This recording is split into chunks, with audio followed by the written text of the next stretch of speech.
Mesdames, Messieurs, bonsoir. Bienvenue dans NCTV Actu. Voici les titres. Ce matin, une mini-explosion a fait 3 blessés au centre de soins de suite et de réadaptation de Koutio. 2 sont déjà sortis de l'hôpital. Le 3e est toujours hospitalisé, mais son pronostic vital n'est pas engagé. L'origine de l'incendie, une étincelle s'est produite au moment où les 3 techniciens utilisaient des chiffons imbibés d'un produit inflammable. La culture kanak débarque dans les établissements calédoniens. Avec quel dispositif? Comment ça marche? La réponse sur ce plateau avec le vice-recteur de Nouvelle-Calédonie, Jean-Charles Ringard-Flamand. Il nous donnera aussi des détails sur le calendrier 2018.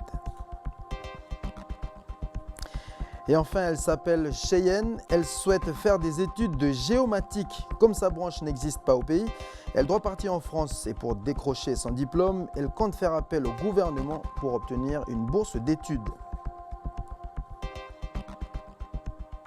Mesdames, Messieurs, mais avant de développer ces titres, cette information de dernière minute, les footballeurs calédoniens des moins de 17 ans viennent d'arracher le match nul contre Tahiti. Un but signé Robert Caille qui a égalisé dans les arrêts de jeu. Score final 1-1. Les Cagous qui conservent donc toutes leurs chances de pouvoir accéder au dernier carré, aux demi-finales donc dans ces éliminatoires pour la prochaine Coupe du Monde qui va se dérouler en Inde en octobre prochain. Prochain match pour les Cagous, ça sera contre le Vanuatu. Je vous le disais en titre, ce matin, une explosion s'est produite au centre de soins, de suite et de réadaptation de Koutio. Bilan, 3 blessés, dont 2 sont déjà sortis de l'hôpital et le 3e est toujours hospitalisé. Alors son pronostic vital n'est pas engagé. Je vous propose d'écouter les raisons de cet incendie avec Lindsay Wamo. À 11h30, 3 techniciens d'une société de construction de piscines fibrent le bassin du centre qui se situe sous la piscine. C'est en manipulant un produit inflammable qu'une petite explosion s'est produite. L'un des techniciens a tout de suite réagi en éteignant le début d'incendie avec un extincteur. Les 3 personnes ont été rapidement évacuées aux urgences. Bilan, 2 blessés légers et 1 blessé au 2e et 3e degré aux mains et aux pieds. La direction du centre, par mesure de précaution, cloisonnait la pièce située au-dessus de la piscine pour ne pas que les patients et le personnel ne soient gênés par les fumées. Un accident qui aurait pu être beaucoup plus grave sans la réactivité des techniciens. La gendarmerie est sur place, une enquête est en cours. Voilà, vous venez de l'entendre. Alors c'était une petite déflagration donc, qui n'empêchera pas le centre de continuer d'accueillir les patients. Voici les précisions de Falei Wedro. Oui, Jamie, donc je discutais un petit peu avec Étienne Latrace, qui est président directeur général du CAS Calédonie Santé. Il nous expliquait que grâce à la réactivité de ces techniciens qui ont très vite pris les choses en main, qui ont réussi à éteindre le début d'incendie avec un extincteur, les bâtiments n'ont pas, il n'y a pas eu d'impact plus grave au niveau des bâtiments, au niveau des patients. La seule chose qui pour eux reste problématique, c'est bien sûr que la piscine est toujours indisponible donc pour les patients de ce centre. Donc le bâtiment n'a pas été touché. Les 2 blessés, les 3 blessés, 2 blessés sur les 3 sont sortis des urgences. Le 3e est toujours hospitalisé selon les dernières informations et une enquête est en cours. Et l'actualité dans le pays, ce sont aussi les obsèques de Jacques Violette à Pointe-Dimier, dans la tribu de Wagap. Les hommages de la famille indépendantiste se sont succédés. Alors pour eux, inhumer Jacques Violette à Pointe-Dimier était une manière de lui dire une dernière fois merci. Je vous propose d'écouter la réaction de Victor Tutugoro. Militant de gauche qui débarque dans le pays en 1969. Et qui repose aujourd'hui, qui va reposer aujourd'hui donc dans un cimetière tribal, un cimetière kanak. Non seulement en raison de son amitié profonde avec Bernard Lepeu, qui donc est originaire de cette tribu de Wagap, mais aussi parce que le fait qu'il a épousé la cause kanak depuis qu'il est arrivé. Et donc il est devenu quelqu'un d'entre nous.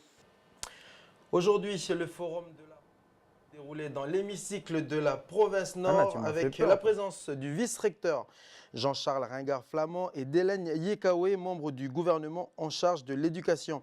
La commission de l'éducation a présenté les outils dont dispose la province Nord pour développer notamment les filières telles que les langues et cultures kanak et celles qui concernent le développement durable. Ce sont des images signées Élise Nangan.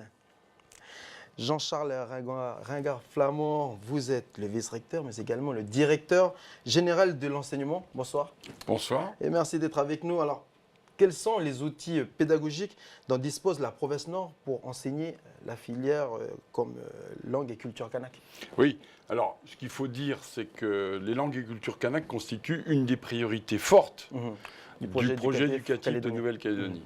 Cette priorité, bon, c'est aussi un trait d'histoire et je dirais un trait aussi d'engagement de la province Nord. C'est quand même dans cette province où il y a des classes bilingues, notamment.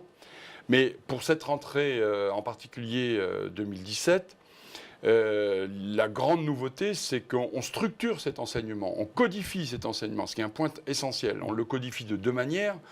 La première, c'est que pour la première fois dans l'histoire du système éducatif calédonien, il y aura des éléments fondamentaux de la culture qui vont être enseignés à tous les élèves de 6e, à tous les élèves de seconde, à tous les élèves de première année de CAP. Et quand vous parlez d'éléments fondamentaux, c'est-à-dire c'est la langue? Alors, les éléments fondamentaux, on est dans le domaine culturel. Okay. Donc, c'est les éléments qui tournent autour de la case, de l'igname, du temps, etc. Mais par us et coutumes. Voilà, us et coutumes de la culture kanak.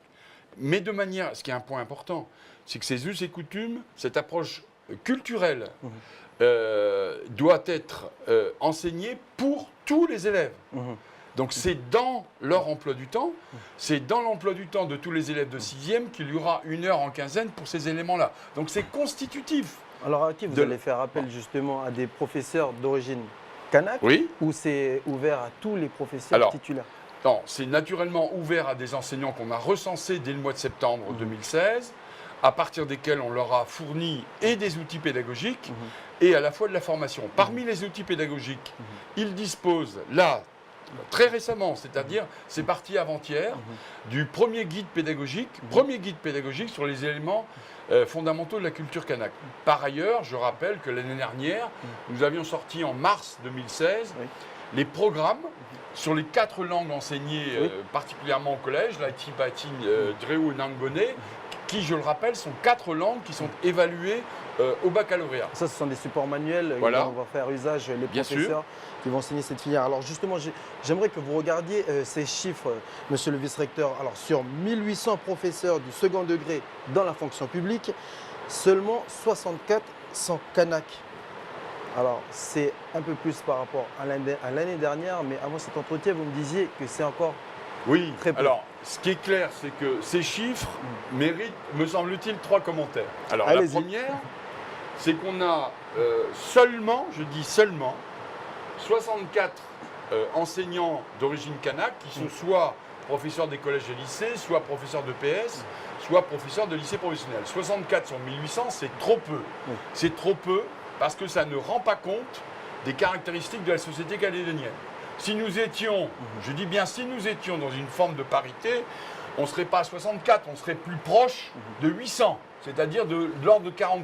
C'est là où ça pêche pour les professeurs calédoniens dans l'ensemble, c'est le concours du CAPES. Bien sûr. Très difficile. Bien sûr. Dans ce sens-là, comment vous donc ça voulez veut les dire aider? que le deuxième point que je veux dire, malgré tout, 64, c'est plus que l'année dernière. C'est plus qu'en 2010. Bon, on continue à progresser et on a fait une campagne en septembre et août 2016 pour dire être enseignant en Nouvelle-Calédonie, c'est un métier d'avenir. Et on a eu plus de 125 demandes, principalement d'ailleurs de jeunes gens et de jeunes filles d'origine kanak, pour se dire qu'est-ce que je peux faire pour devenir enseignant, etc. Et on a un certain nombre de jeunes qui se sont aujourd'hui orientés vers ce métier et notamment qui ont commencé à préparer les concours à l'ESP de Nouméa en particulier. Mais la troisième remarque que je veux faire sur ces chiffres, ça veut dire que il s'agit là des professeurs certifiés. Donc on est sur un niveau de qualification, donc à Bac+4, Bac+5, ce qui veut dire qu'on est à un niveau élevé.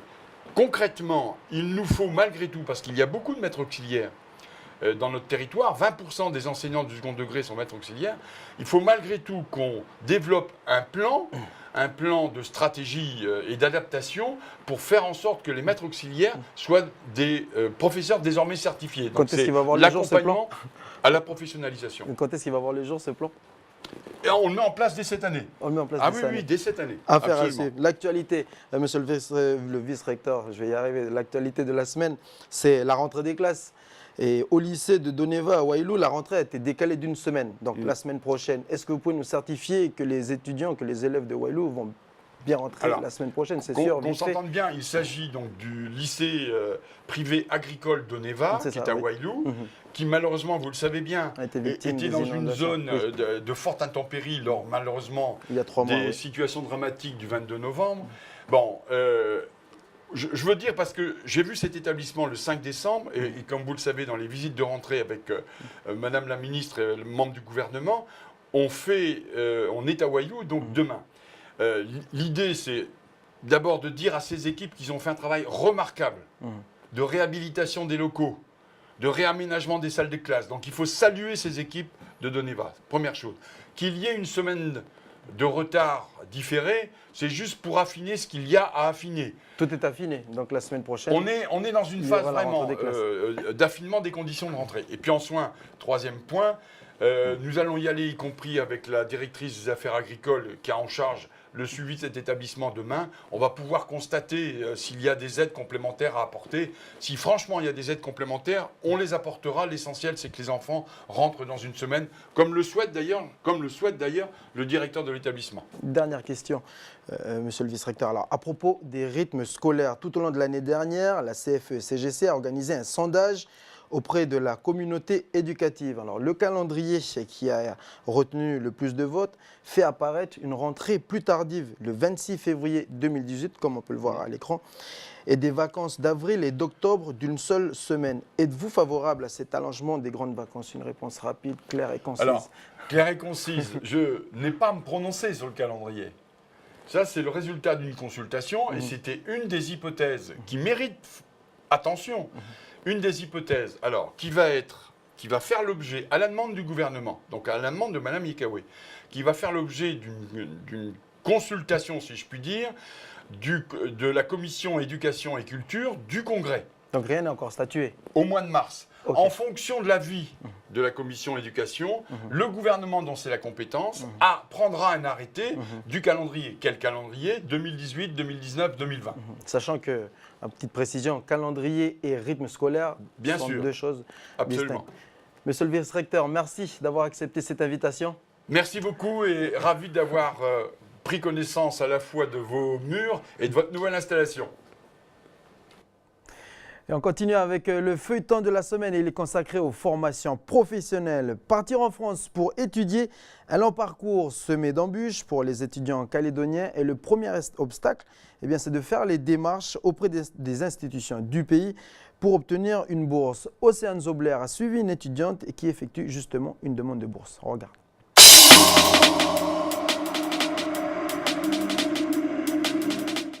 Après avoir fait une licence professionnelle en géomatique et environnement à l'ENSG, École nationale des sciences géographiques sur Paris, Cheyenne souhaite aller jusqu'au master. Elle a alors commencé depuis quelques jours les démarches pour faire sa demande de bourse auprès du gouvernement. Des bourses à affectation spéciale accessibles dès l'obtention du bac. On retire sur Internet le dossier pour pouvoir s'inscrire pour l'attribution de la bourse. D'ailleurs, je serai amenée à créer des applications web mapping pour ainsi valoriser l'information. Ça veut dire que les formations sont adaptées aux besoins du territoire. Mais c'est vrai que l'université ne peut pas non plus répondre, toujours faute de moyens, elle ne peut pas répondre à tous les besoins. Et donc il est parfois utile effectivement que les jeunes diplômés partent en métropole pour répondre à des besoins plus spécifiques, plus particuliers, plus de niche que l'UNC ne peut pas proposer. En plus du casier judiciaire, Cheyenne doit fournir les attestations de ses diplômes, mais pas seulement. Je souhaite avoir un certificat médical pour aptitude d'exercer dans la fonction publique. D'accord. Grâce à cette bourse, elle pourra bénéficier de 120 000 francs par mois et aura son billet d'avion remboursé. Allez, on termine avec ces images. Regardez, c'était ce matin, la remise ce matin donc par une société calédonienne d'un minibus plutôt, au club de football de Yengen Sport afin d'aider le club dans ses transports lors des compétitions. Je vous propose d'écouter Jean-Pierre Djaoué, le président du club de Yengen Sport. On se déplace de Yengen pour aller à Koné pour jouer les matchs quand on est à domicile et également d'aller sur Nouméa, de venir sur Nouméa et ensuite de partir dans les îles Loyauté. Et c'est le gros problème que nous rencontrons, c'est les déplacements. Donc le véhicule qui nous a été donné par SCB va surtout nous aider à résoudre ce problème de déplacement. On est satisfait parce que c'est un partenariat que l'on recherche et les associations qui ont très peu de moyens ont souvent besoin donc des partenaires, des sociétés pour les aider dans leur fonctionnement. Voilà, nous arrivons au terme de cette édition. Merci à tous de nous avoir suivis. Excellente soirée et à demain.